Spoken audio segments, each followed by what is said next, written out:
माला जी, स्वागत आहे तव्हांजो असांजे हिन प्रोग्राम में। ऐं मां तव्हांखे ॿुधायां सभिनी ॾिसंदड़नि खे त डॉक्टर माला प्रकाश डॉक्टर सॾाइण जी हक़दार बणी आहे। हिन सुंदरी उतमचंदाणीअ जे साहित्यिक रचनाउनि ते सॼी कथ तौर कई आहे ऐं किताब जे रूप में उनखे शाये कयो आहे। ऐं मूंखे ख़ुशी आहे, ख़बर अथव हूअ डबल ग्रेजुएट आहे, वकील आहे ऐं नृत्य कथक में माहिर आहे। गायन विद्या बि ईंदी अथसि। मां चवां थी सभु मिल साज़ आहे। असीं सचुपच ख़ुशि नसीब आहियूं जो असां वटि अहिड़ियूं साहित्यकार ऐं उन सां गॾु हिननि सभिनी ॿियनि ॻाल्हियुनि जूं मालिक लेडीज़ स्त्रियूं आहिनि। ऐं अहिड़ियुनि लेडीज़ ते असां सभिनी खे ख़ासि फ़खुरु थियणु खपे।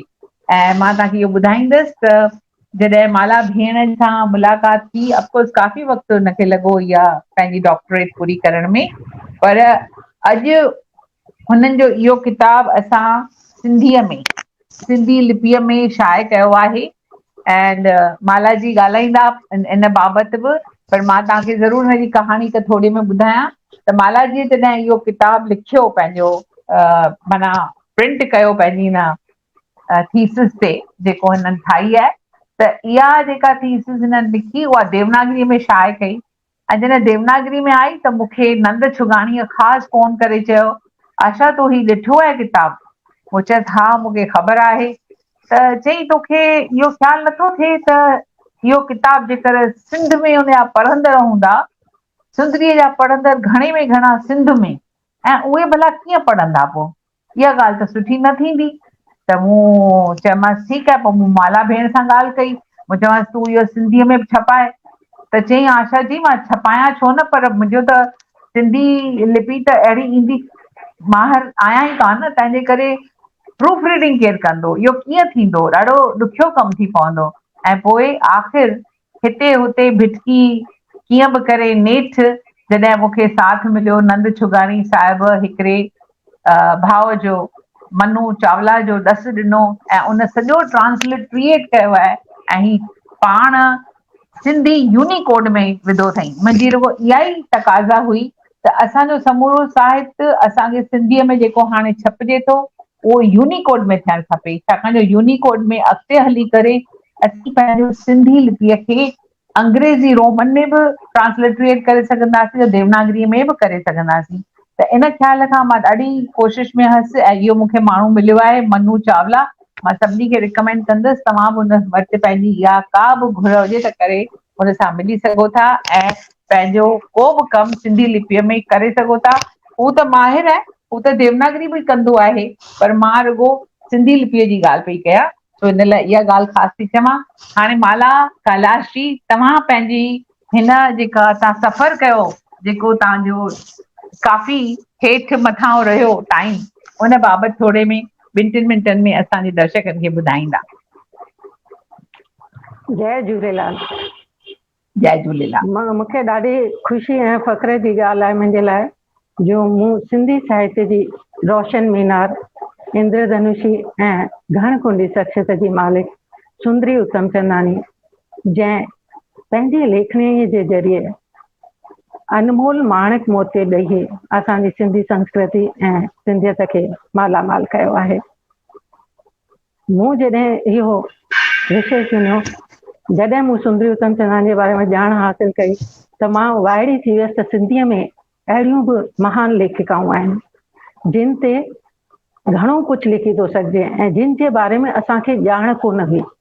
जॾहिं मूं PhD जे लाइ टॉपिक ॻोल्हियो तॾहिं मूंखे ख़बर पई त अहिड़ियूं महान शख़्सियतूं आहिनि ऐं मूंखे फ़ख्रु आहे जो मां अहिड़ी महान लेखिका सुंदरी उतमचंदाणीअ जी जीवनी ऐं लेखणीअ ते तहक़ीक़ात करे पंहिंजी इहा PhD पूरी कई ऐं डिग्री हासिल कई। मुंहिंजी दिली तमन्ना हुई त मां अहिड़ी महान लेखिका ऐं शख़्सियत सां रूबरू मिली करे आशीर्वाद हासिल कयां, पर कुदरत खे इहो मंज़ूर न हो।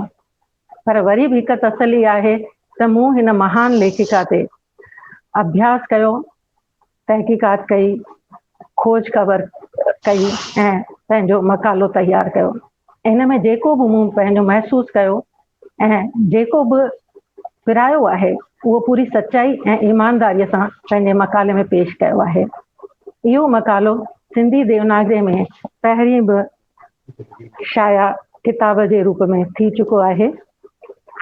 मूंखे तॾहिं तमामु घणी ख़ुशी हासिल थी जॾहिं भेण आशा चांद चयो त हूअ पंहिंजी मिठड़ी जीजल सुंदरी उतमचंदानीअ जे हिन किताब जो सिंधी अरबीअ में ट्रांसलेशन कराइण थी चाहे। इहा पेशकश मुंहिंजे लाइ एॾो ख़ुशीअ जो बायस हुई जो मां तव्हांजे खे बयानु नथी करे सघां। हाणे ही किताब सिंधी, अरबी ऐं देवनागरी ॿिन्ही लिपियुनि में मौजूदु आहे। हिनखे हर हिकु इंसान, हिनखे हर हिकु सिंधी पढ़ी थो सघे। मां थोराइती आहियां भेण आशा चांद जी, जंहिं जी कोशिशुनि जे करे मुंहिंजो ही ज़फ़ाकशी ऐं महिनत अव्हांजे साम्हूं सिंधी अरबीअ में बि पेश आहे। इन खां सवाइ मां हिकु ॻाल्हि तव्हां सभिनी खे अर्ज़ु करणु चाहींदसि त तव्हां अहिड़ी महान लेखिका सुंदरी उतमचंदाणीअ जी मौलिक रचनाउनि जो जेकॾहिं अध्ययन कंदा त तव्हांखे दिली सुकून ऐं तृप्ति हासिल थींदी। इहो दावो मां इन करे थी कयां छो जो मां इहो हासिल करे चुकी आहियां। मुंहिंजी तव्हांखे हिकु ॿी निमाणी वेनती आहे त महिरबानी करे तव्हां मुंहिंजो ही किताब सुंदरी उतमचंदाणीअ जे रचनाउनि जी साहित्यिक परख पढ़ी करे पंहिंजा सचा, ईमानदार ऐं अनमोल राया मूं ताईं ज़रूरु पहुचाईंदा जीअं मुंहिंजो ज्ञान वर्धन थी सघे। महिरबानी। शुक्राना भेण आशा चांद जो तव्हां मूंखे हिन कार्यक्रम में शामिल थियण जो मौक़ो ॾिनो ऐं मुंहिंजे किताब खे सिंधी अरबी लिपीअ में शाया कयो आहे। महिरबानी, शुक्राना। शुक्राना भेण तव्हांजा जो तव्हां मोकल ॾिनी, इन जे करे ही असांजो कमु सिंधी लिपीअ में थी सघियो। असांखे वॾो फ़ख़ुरु आहे पंहिंजे माता ते ऐं उन बाबति सभु कुझु समराइज़ करे विझणु इहा हिकु पंहिंजे सिर वॾी ॻाल्हि आहे जेका तव्हां कई आहे। ऐं इहो किताबु असांजे वेबसाइट ते सुंदरी उत्तम जे वेबसाइट ते बि फ्रीली डाउनलोड करण लाइ अवेलेबल थींदो सिंधी लिपीअ में। इन खां सवाइ सिंध में सिंध सलामत खे बि असां इहो किताबु ॾेई रहिया आहियूं। उहो बि पंहिंजे सिंध में विझंदा जीअं उते जा असांजा शाइक़ मम्मी डैडी जा इहे किताब पढ़नि ऐं उनजो लुत्फ़ माणनि। जय झूलेलाल भेण। Thank you once again. महिरबानी, शुक्राना। महिरबानी।